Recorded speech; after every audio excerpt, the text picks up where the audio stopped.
لبيك اللهم لبيك لبيك لا شريك لك لبيك إن الحمد والنعمة لك والملك لا شريك لك.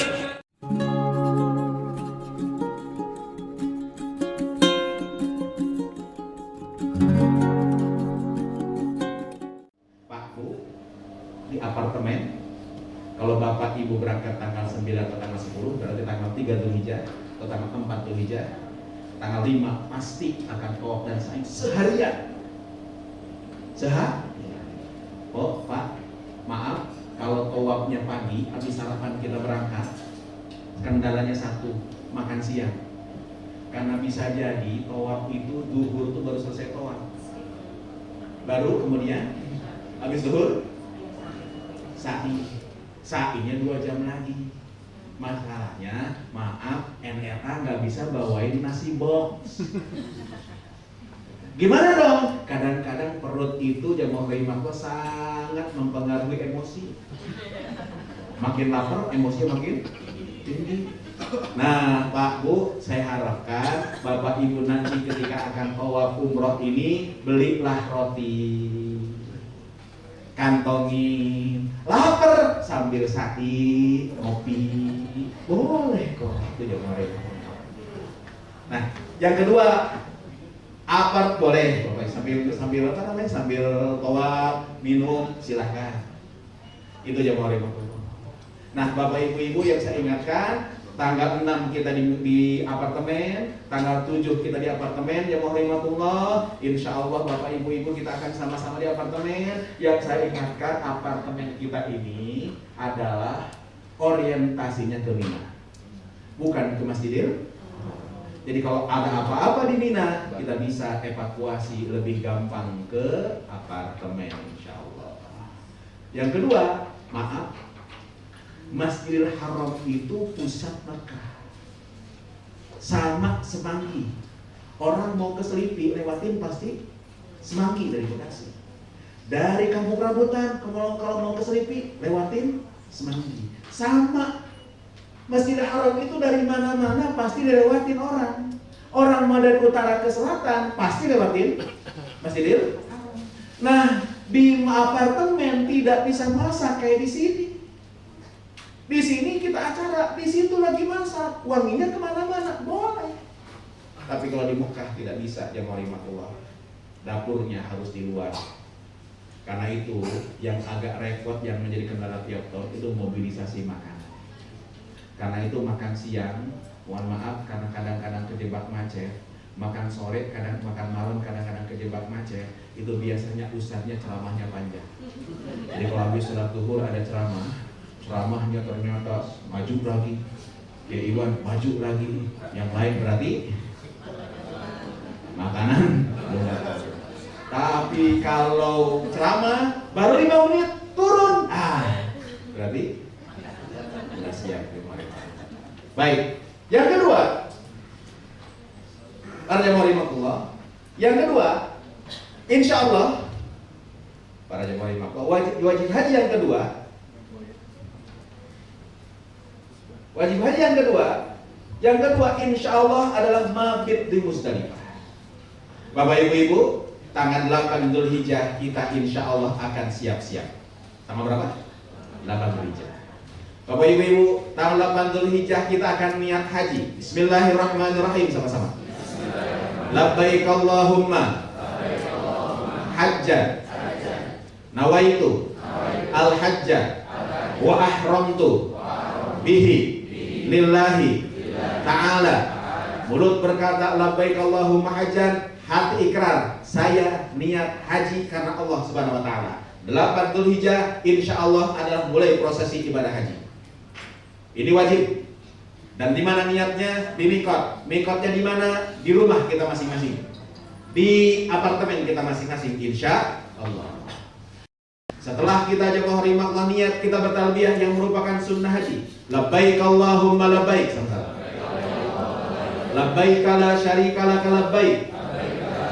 Innal hamda wan ni'mata laka wal mulk la syarika lak Tanggal 8 insya Allah kita akan menuju ke Mina. Mina dari tenda apartemen kita mudah-mudahan akan lancar. Mudah-mudahan. Amin ya Rabbal alamin. Karena orientasi tenda apartemen kita ke Mina. Sampai ke Mina, insya Allah kita akan nunggu zuhur, asar, maghrib, isya sampai subuh di Mina tanggal 8 Dzulhijjah insya Allah. Ini merupakan sunnah haji. Sunnah haji ini yang mengerjakan hanya 25%. Jadi Bapak Ibu nanti lihat tanggal 8 Dzulhijjah di Mina kosong. Kenapa? Karena jamaah haji kebanyakan langsung ke Arafah. Mina ditinggal, di skip. Kenapa sebabnya? Karena kebanyakan jamaah haji reguler mobil khusus itu semuanya wajib langsung ke Arafah karena mereka pakai busway. Tanggal 8 Dzulhijjah pengangkutan busway tidak ada yang ke Mina, tapi langsung Arafah.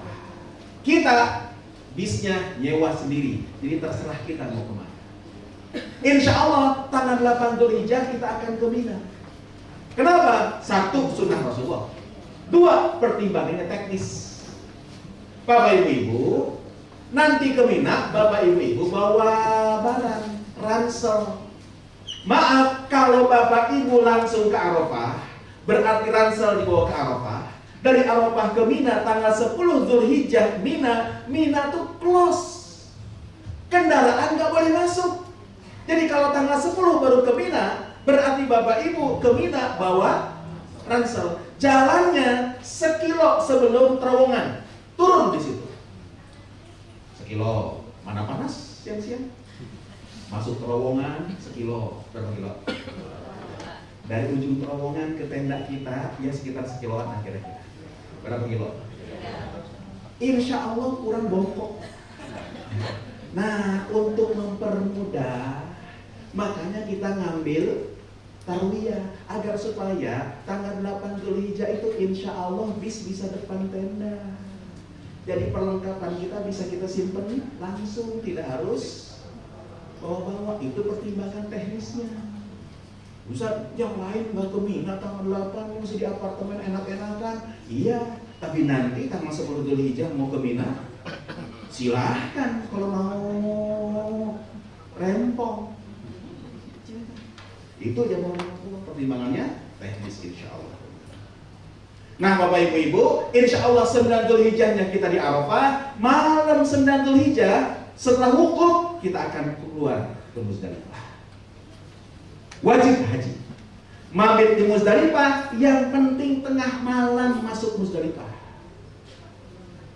Jadi kalau seandainya Bapak Ibu masuk Muzdalifah jam 8 malam, harus stay di Muzdalifah sampai tengah malam, baru keluar.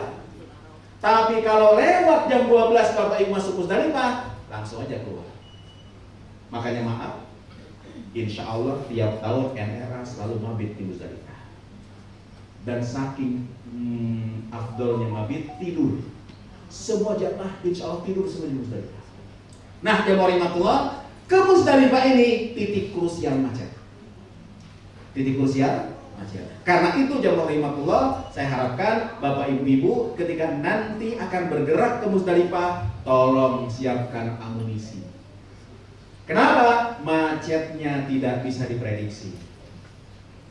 Saya tinggal di Pamulang, Pak, lewatin Ciputat. Dari semenjak saya tahu Ciputat, terkenalnya apa? Macet. Tapi macetnya Ciputat nggak sebanding dengan macetnya Muzdalifah. Karena itu Bapak Ibu siapkanlah amunisi. Karena itu begitu keluar dari Arafah pasti maktab ngasih snack. Tapi takutnya kurang, jemaah rahimakumullah, siapin lagi snack. Dan kita di Muzdalifah tidak turun. Kenapa tidak turun Ustaz? Bukankah kita sunnah sholatnya di situ di Muzdalifah? Betul sholat di situ. Cuma kalau bapak-bapak, ibu-ibu ingin sholat di Muzdalifah, jamaah takhir di Muzdalifah, keluar dari Arafahnya habis asar, baru dapat tempat di Muzdalifah. Masalahnya habis asar tempat yang paling bagus masih di mana? Di Arafah. Ngapain ke Muzdalifah? Belum ada apa-apanya di Muzdalifah. Tapi kalau kita berangkat habis maghrib, dijamin gak dapat tempat. Jangankan buat sholat Bu, lewat aja gak bisa. Jadi itulah para jamaah rahimakumullah, karena Muzdalifah posnya lebih sempit dibandingkan Mina. ya kan? Musdalifah lebih sempit dibandingkan Arafah. Ya, Bu, Pak, mungkin tahun ini musim haji ketika Mina itu sekitar 48 derajat.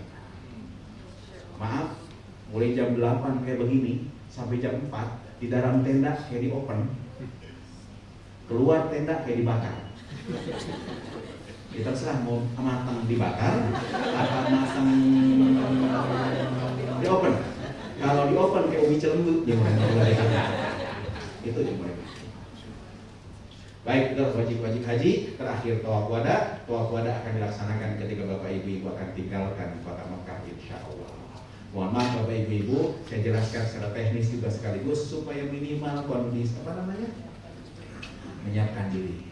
Maaf, saya bicaranya yang baik karena saya ambil kemungkinan yang terburuk. Kalau Allah berikan kemudahan, alhamdulillah.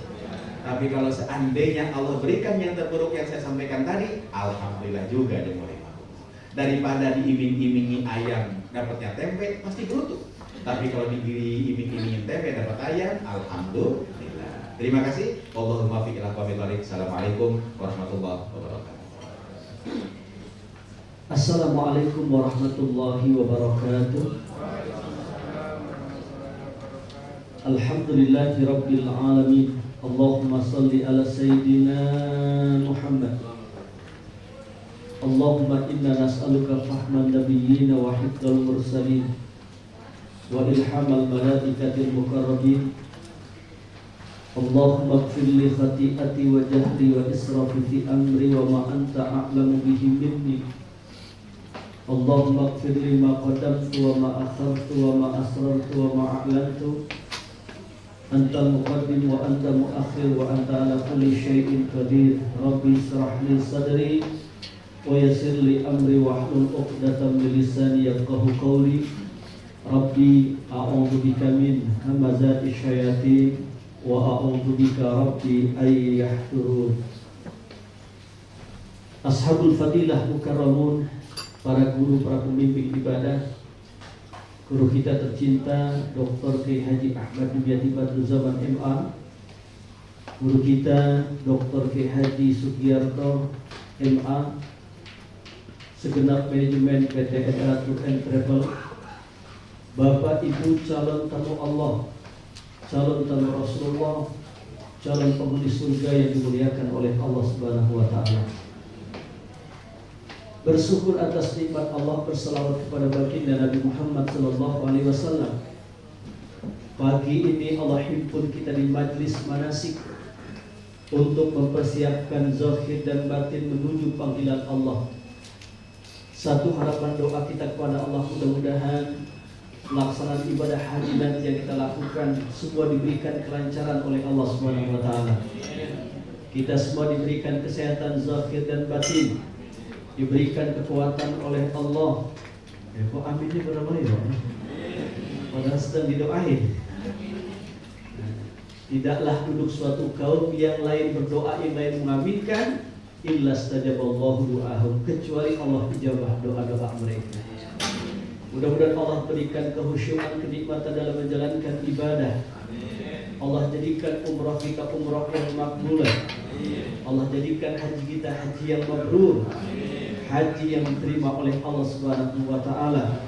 Dan kita semua ditakdirkan oleh Allah menjadi hamba Allah yang istiqamah, menjadi hamba Allah yang bertakwa. Tidak ada satu balasan yang terindah yang Allah berikan kepada orang yang bertakwa kecuali surganya Allah Subhanahu wa taala. Amin ya rabbal alamin. Nah, kemudian sekarang kita akan bahas tentang sunnah-sunnah dalam prosesi ibadah haji. Apa itu sunnah? Sunnah itu adalah ma yuthabu ala fi'lihi wa la yu'aqabu ala tarkihi. Bapak Ibu sudah paham belum? Halo? Apa itu sunnah? Ma yuthabu ala fi'lihi wa la yu'aqabu ala tarkihi. Dikerjakan mendapatkan pahala, ditinggalkan tidak berdosa tapi rugi.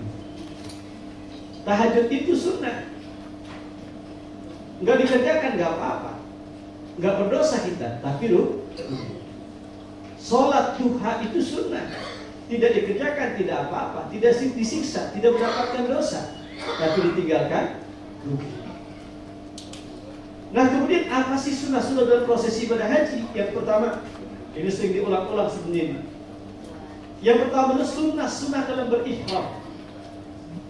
Ihram itu besar kaitannya dengan niat. Niat itu adalah merupakan fondasi awal untuk membangun sebuah ibadah.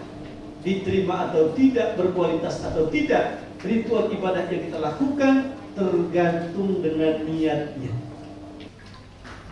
Ketika tanggal 8 itu biasanya ba'da subuh. Biasanya ba'da subuh atau sebelum subuh. Ba'da subuh biasanya nanti ada informasi dari pihak panitia kepada seluruh jamaah, insya Allah kita akan bertolak dari apartemen menuju Mina. Maka diimbau kepada seluruh jamaah, sebelum kita niat melaksanakan ibadah haji, kita disunahkan untuk mandi sunnah ihram. Mandi sunnah ihram. Biasanya itu pelaksanaan mandi sunnah ihram bisa kita lakukan ba'da subuh atau sebelum subuh. Nah, kemudian Bapak Ibu dirahmati oleh Allah Subhanahu wa taala, jangan lupa ya, dalam keadaan berihram itu kalau bisa itu dalam keadaan berwudu terus. Kalau bisa. Kalau batal ya nggak apa-apa. Karena yang mesti punya wudu itu cuma dua. Yang pertama adalah sholat, yang kedua adalah tawaf. Di luar ibadah, di luar itu tidak ada kewajiban kita untuk berwudu, untuk bersuci. Yang wajib punya wudu itu adalah sholat dan tawaf. Tapi alangkah baiknya kalau saja setiap keadaan kita berwudu.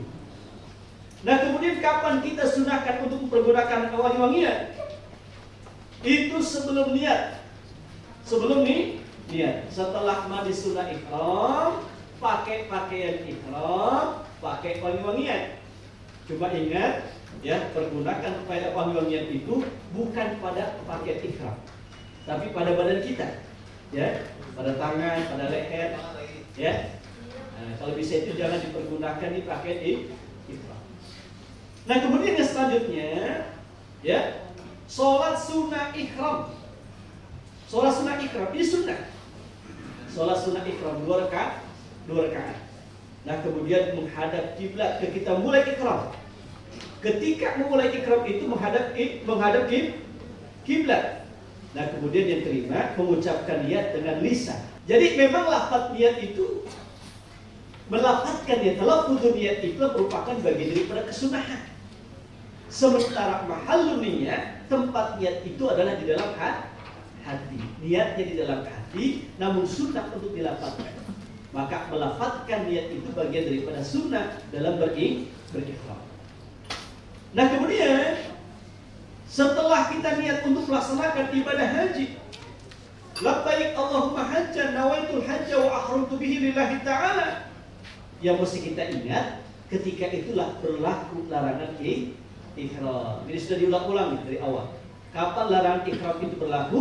Larangan ihram itu berlaku seusai kita menjatuhkan niat melaksanakan ibadah haji atau umrah. Nah, kemudian sunnah-sunnah dalam bertawaf. Ya. Yang pertama, tawaf dengan berjalan kaki. Bagaimana sekarang ini kan ada skuter, Ustaz. Kemudian ada juga kursi roda. Bahkan sekarang ini di lantai atas itu ada mobil. Ya kan? Tawaf itu pakai mobil. Ya kan? Menurut hemat saya itu, ya, nanti hukumnya itu kita tanya kepada Pak Kedi. Sebaiknya ketika kita masih gagah, sehat, kuat, kita berjalan kaki. Berjalan kaki, mumpung masih kuat, musuh masih sehat. Mumpung Allah berikan kesempatan kita untuk bernikmat melaksanakan ibadah di dalam Masjidil Haram bertawaf, kita berjalan kaki. Kecuali yang udur, itu lain hal. Tapi yang masih kuat sehat, ayo bismillah, kita berjalan kaki. Nah, kemudian yang kedua, memulai tawaf dengan posisi menghadap kiblat. Ingat ya, di mana tempat start tawaf? Tempat start tawaf itu adalah pada rukun hajar. Ditandai dengan apa? Dengan lampu berwarna hijau di sebelah kanan di atas itu. Ketika kita sudah melihat ada lampu berwarna hijau sebelah kanan, berarti kita sejajar dengan rukun hajar aswad. Dan ketika kita melaksanakan tawaf, sunnah kita untuk beristilam, kemudian menghadapkan tubuh kita ke Ka'bah.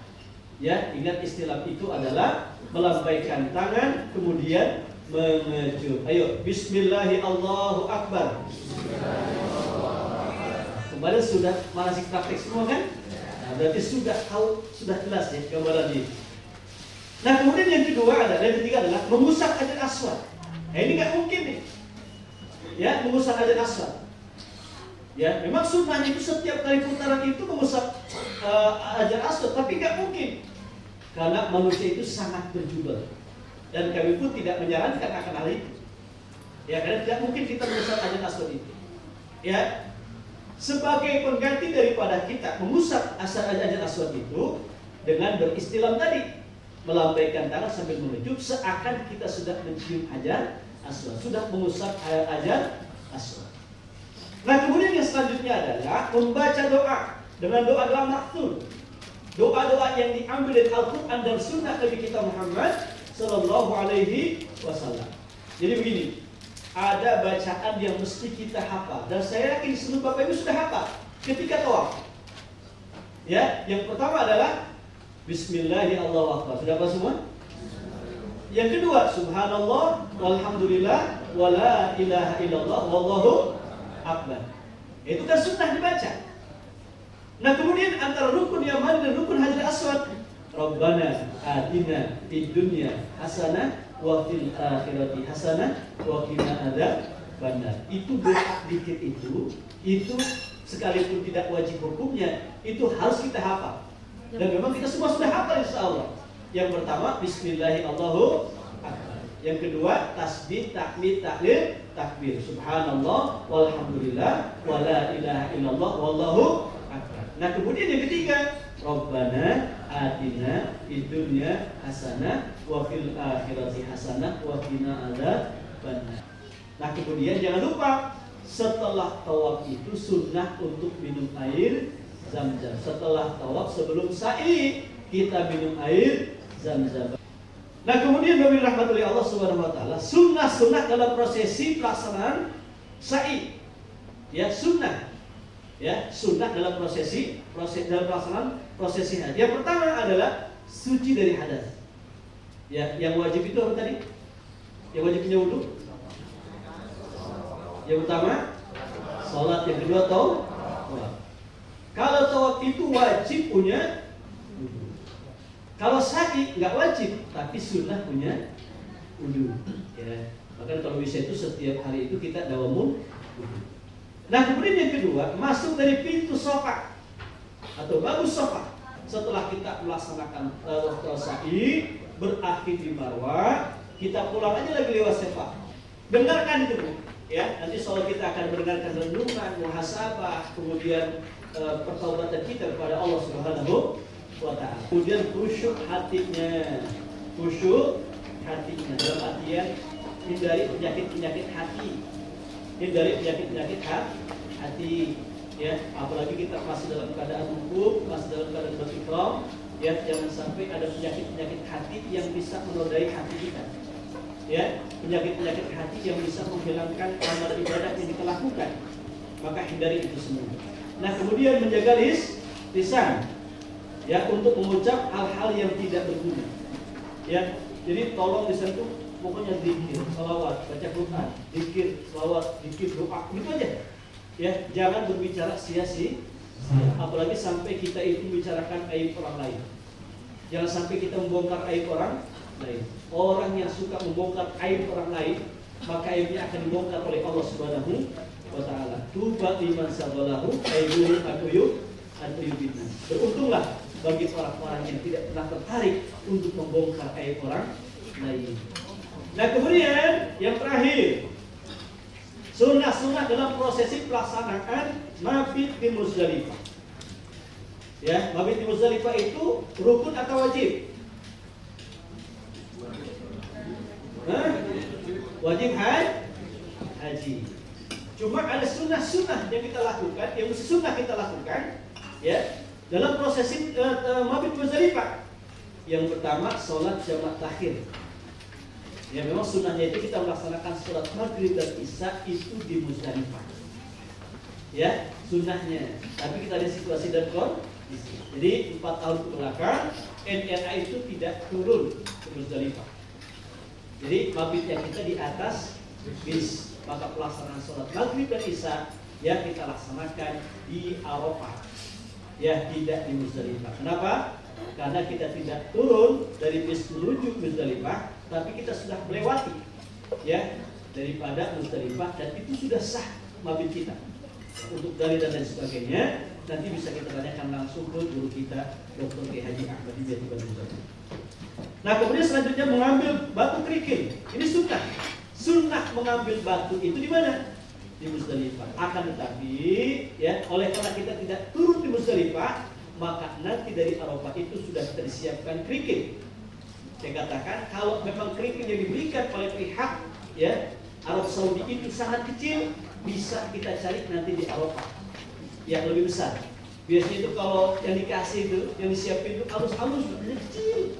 Ya, jadi kalau bisa itu nanti kita ganti, ya kita ganti dengan yang lebih besar lah, seujung telunjuk, ya sebesar ujung telunjuk.